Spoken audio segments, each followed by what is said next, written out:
she's there, and she's in upper management. And she was like, "What are you doing here?" I'm like, "I'm temporary." Oh, you need to. Everybody's motivating me to apply. That's a lesson. They're like, "We need you here." Exactly. What are you doing at John George?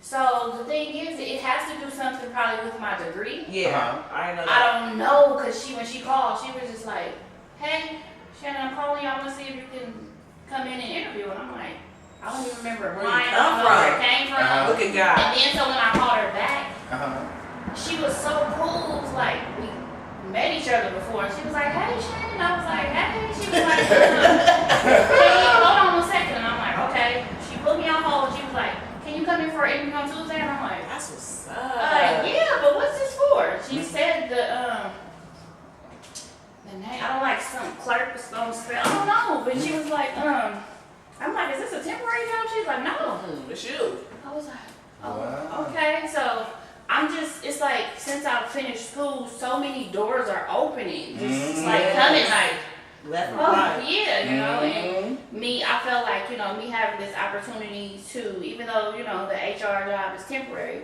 I'm like, just to have the opportunity to know it is, just to get the knowledge of what HR is all about, and have that on my resume. I mean, that's going to escalate me to, higher levels. So now let's take that a step further. How would that help you as a businesswoman? Oh, learning that. What? To learn HR? That's going to excel me as a businesswoman to know the steps of, how everything flows. Exactly. That's compliance. That's what kills a lot of companies, because we think a lot of people go into business, they don't understand it from a business perspective. They treat employees any kind of way. They think they can fire somebody when they want to, how they want to, and for any reason they want to. And what are you seeing on television a lot? Have you been fired unjustly? Right. Call Siler and Siler. You get what I'm saying? Exactly. That's what's going on. And on another note, we working. I worked for the school district for 3.5 years, and I was subbing. I was given the opportunity to go back to my job when the year, when it came. Yeah. Then I get an email a few weeks before it's time to go back to work. Oh, Shannon, we've taken your position, and we're gonna we've created this eligibility list, and we're gonna pull people from our eligibility list to see if they want to work here, whatever. Long story short, they didn't create an eligibility list. I get an email. This was July, when they told me they taking my position and giving it to somebody else. August 1st, I get the email that we've created an eligibility list. We have an opening to create an eligibility list for this position. So therefore, they took my position, gave it to someone else of other ethnicity. And when I applied for the position, they told me that I wasn't qualified. Although I did this position for 9 months. Okay. That's called, in corporate America, that's called restructuring. That's just another way of saying we want to fire some people.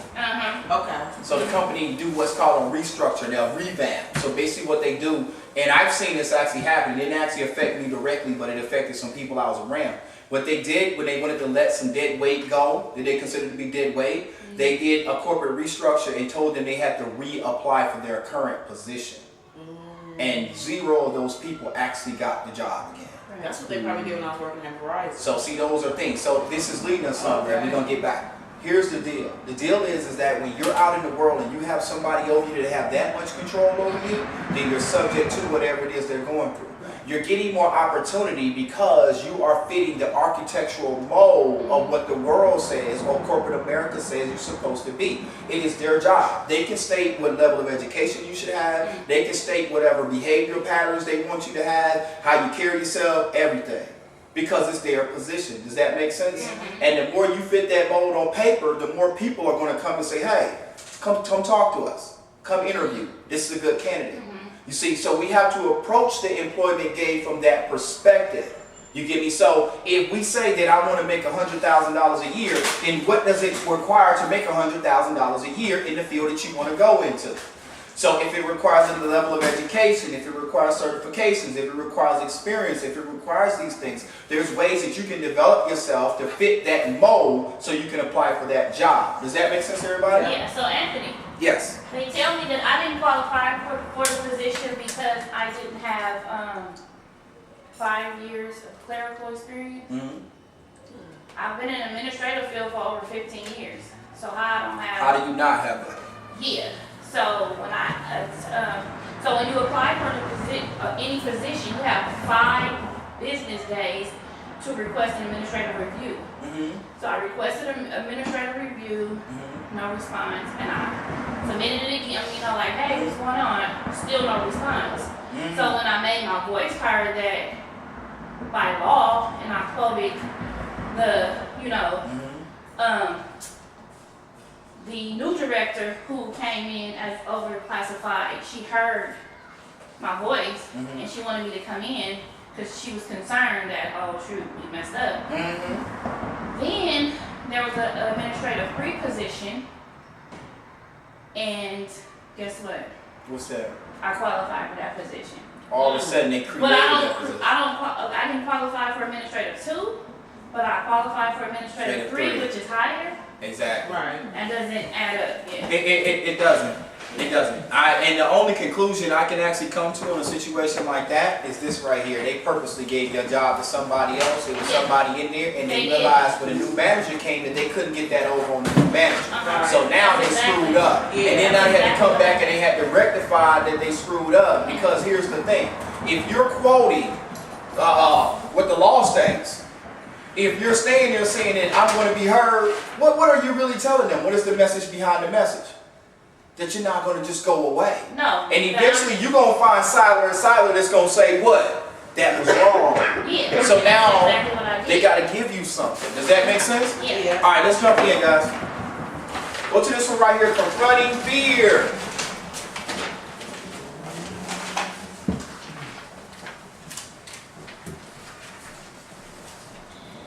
All right, you guys ready? All right, so basically what this week is all about, I call this the overcoming you plan, right? Because fear and all these things that we're going to talk about today, it's going to happen. And it happens the most. The deal is understanding why it happened and what we're going to do about it. Does that make sense? When it does happen, right? So let's start with the first page. And I'm going to have somebody else read it. Let's participate. Somebody start reading in order to overcome. Help me out. In order to overcome fear, you must first locate the cause of it. The cause of any problem can only be located from looking within yourself and identifying the cause that it originated from. Exactly. Does that make sense? That goes in a lot of what we've been talking about thus far, right? So the instructions is to complete this exercise, simply identify the cause of the below challenges in your life and write them down. So we're not going to do nothing long and drawn out. We're going to do like one-liners, right? So, does anybody here fear failure? Has a fear of failure? Okay, my question is why? Because of past failures. Because of past failures, right? So now, what do you think caused you to go through those past failures? Being told that you can't. So, the cause of fear of failure in your life is being told that I couldn't. So if you were told that you couldn't, then you have to tell yourself what? That you can. So remember that for the next one. So write that down right here. The cause is being told that you couldn't. Anyone fear success? Nope. Sure? I do. No.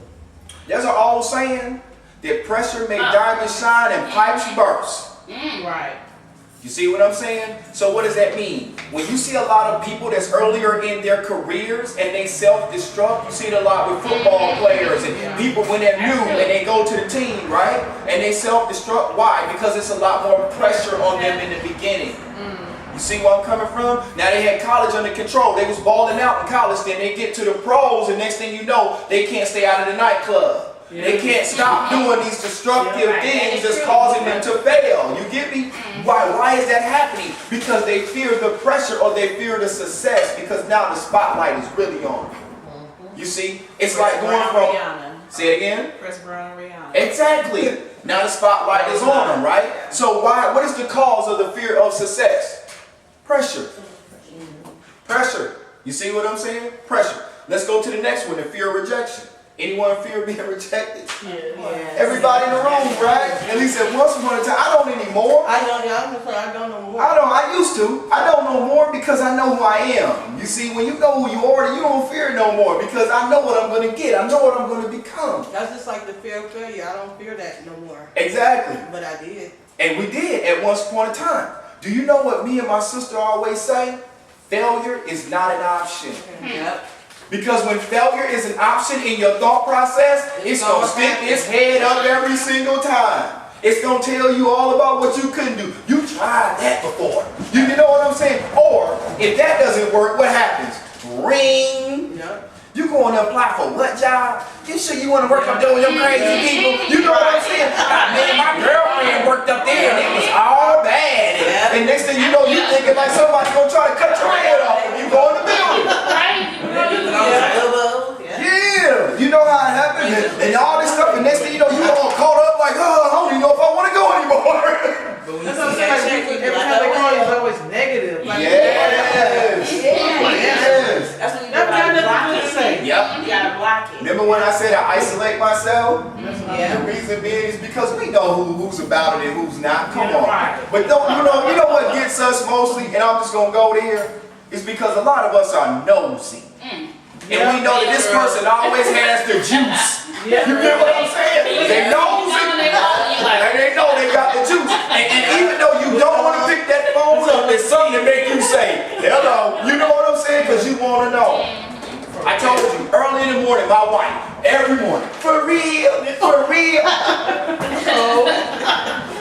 Wow. For real. So what causes the fear of rejection, guys? What caused my fear of rejection was from my past and being rejected by family before. There you go. Not being accepted, right? Why do a person have a feeling of wanting to be accepted by others? Go ahead. Can I say like not being confident enough? Yes, Right. we're going there. Not being confident, right? We're getting there. Perfect.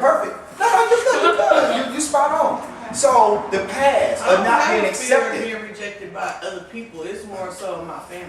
Got it. Yep. So So that- my family is my backbone at the end of the day. For real. Let me be straight up with you. And this is a heart to heart right here. There's going, like I said earlier, there's going to be some people that we need to have in our front row of life, and there's going to be some people that we need to push to a balcony seat. And oftentimes those are going to be family. And I'm going to tell you why. Because if a person walked up on you on the street that you don't know and said something derogatory to you, you can shake that off. Most people can. But when a family member comes in, But see, you know what?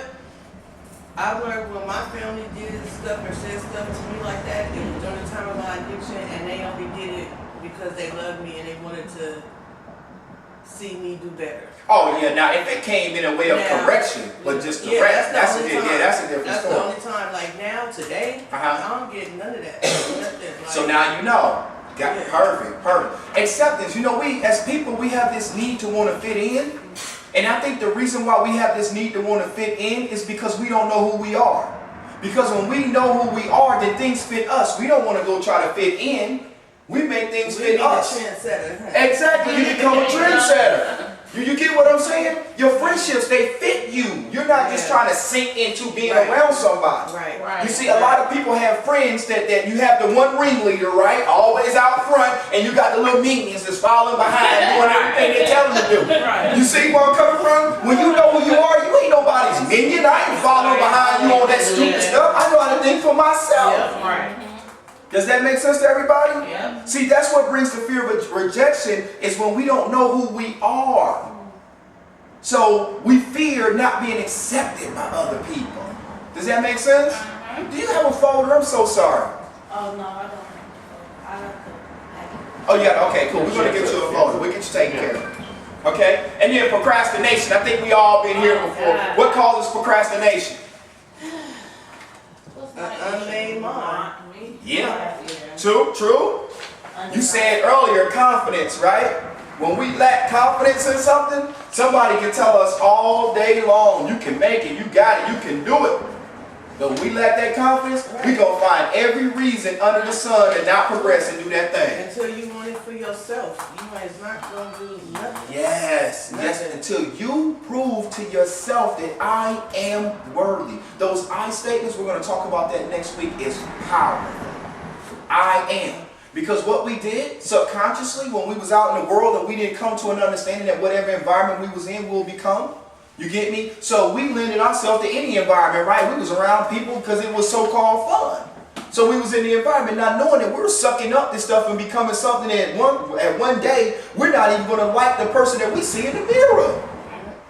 Not knowing. But now that we know, we can do something different. Does that make sense to everybody? Cool. Let's jump to the next page over here. Okay. So this is the counterattack. Someone read for me, please. Just a second. Let's flip it right over. Overcoming fear. Counterattack. The first thing you must understand is fear is not real. Fear is an unpleasant emotion caused by the belief that someone or something is dangerous, likely to cause pain or a threat. Fear is a creation of your thoughts, which means by changing the thoughts of what is causing you to express fear will eliminate the emotions you feel because you believe about the things you feared has changed. So, when you change the thought, you change the conclusion. The thought happens where? In the beginning. So the thought is the cause, the conclusion is the result or the effect. So whatever it is that we feel, we have to go back and say it over.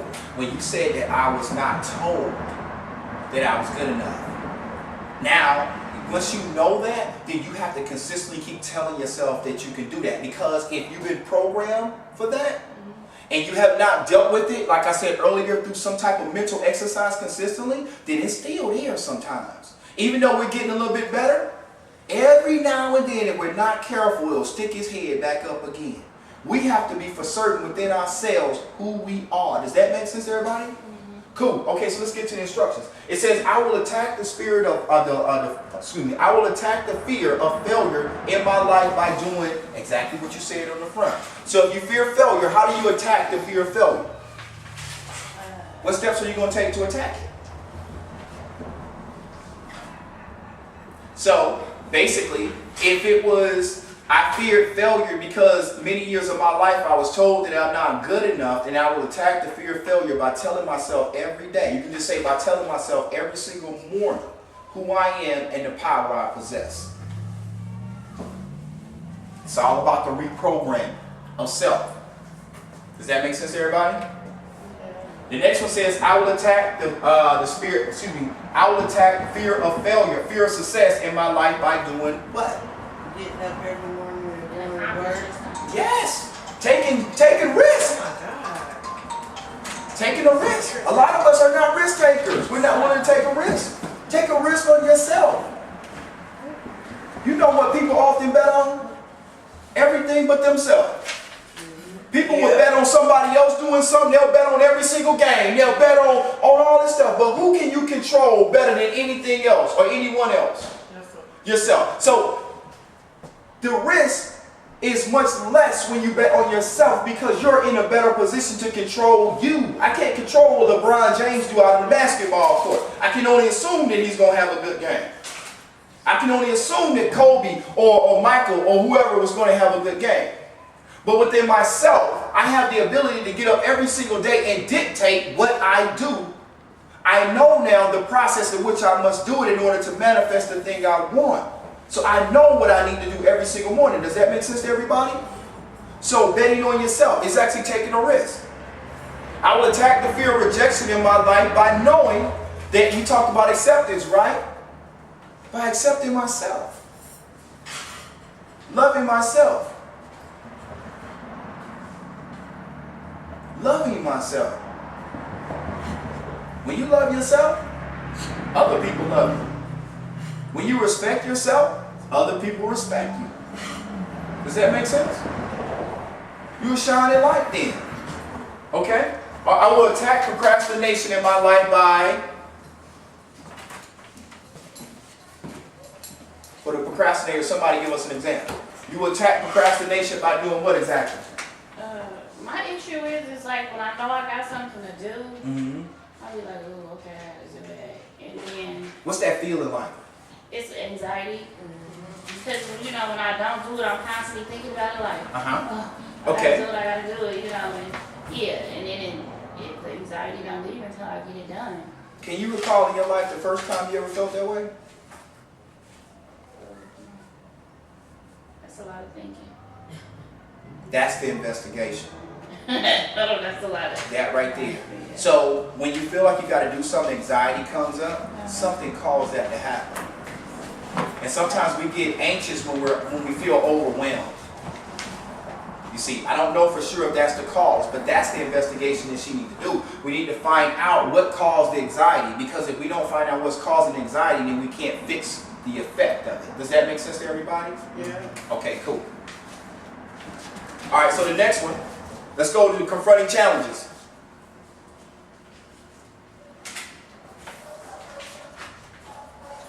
Okay, challenges we face in life can either be internal, which most are, and external. Most people believe that they have no power over the challenges that they are confronted with on a daily basis. The truth is, we have 100% control over the challenges we face. In fact, as a person becomes mentally stronger, keyword, mentally stronger, the challenges which once caused him or her so much pain will no longer exist. You ever been in that situation where stuff bother you and bother you and bother you, and you just got strong where you don't even think about it no more? Yeah. You see, like I tell people, I was an alcoholic for 17 years of my life. They didn't stop making alcohol. They still make it. As a matter of fact, I can walk out of here right now and go get me a bottle. What changed was me. Does that make sense? And when I changed, then the challenge that I was facing with alcohol no longer existed anymore. That's the key right there. Like I said, you know, for most people, you know, and this is not to downplay AA or anything like that. It was just a clear decision that was it. That was it. And you know what? I was so dedicated in my decision, it had to kill me. That's how stuck I was into my decision. I knew either I was going to win or go out. But I'm sticking with my decision. Does that make sense to everybody? Go ahead. When you say stick with you said stick with your decision. I mean, to me, it's like a mind over matter. Oh, I can't even say what I was going to say. Uh-oh. Hey, honey. Hey, Mom. All right, to overcome internal, we'll get back to that. To overcome internal challenges, you must identify and change the thought that the challenge originated from. To overcome external challenges, you must determine for yourself how external stimuli or challenges affect you, which is the essence of harmony within. So in essence, what harmony means, if you want peace within yourself, that means that you have control. Remember when I said earlier, life is about control? And when you have control, you're determining for yourself how things affect you. So what does that mean? When a challenge comes, I'm going to determine how I view or interpret or perceive that challenge. You see? So if I perceive the challenge as something that I can overcome immediately, then it doesn't have as much effect as those that perceive a challenge as something that's going to take them down, or going to stop their money, or going to get them evicted, or you get what I'm saying? It's going to be a whole different process. So it's all about the interpretation of the challenge, or the interpretation of the challenge, right? So let's get down here. The challenge is frustration. Why do people get frustrated?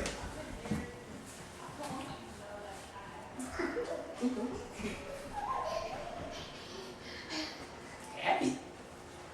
Why do people get frustrated? Come on, man. You ain't gonna tell me. Sometimes Everything can happen overnight. not being patient. For me, I'm not a patient person. Okay, so write that down. Not patient. Right? So we want everything to go our way. When it doesn't happen when we think it's supposed to happen, we get what? Frustrated. There's a law called the law of gestation. And what that means is that everything has a gestational period. What does that mean? Gestation is when a woman is impregnated with a baby and the baby goes through the 9 months of development.